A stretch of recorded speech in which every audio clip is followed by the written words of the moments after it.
Have you ever seen this symbol, angle brackets X, and wondered what it really means?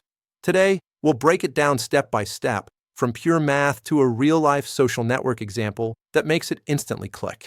In mathematics, especially in group theory, the notation angle brackets X means the subgroup generated by X.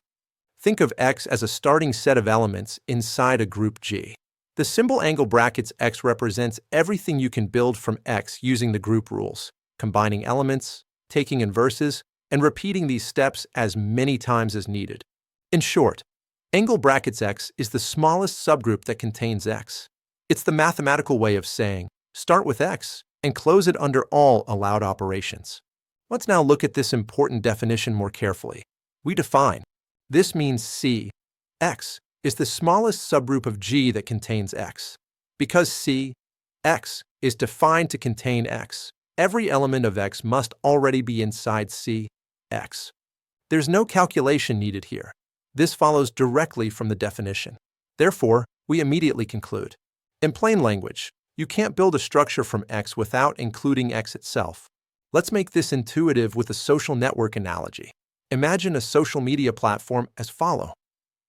1. The entire platform is the group G. 2. A small set of people you personally know is X. Now ask this question. What is the smallest community that contains those people and is closed under friend connections? That community is angle brackets X. It includes your original friends, friends of friends, friends of friends of friends, everyone connected through the network.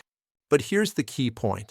The community generated by X must include the original people in X.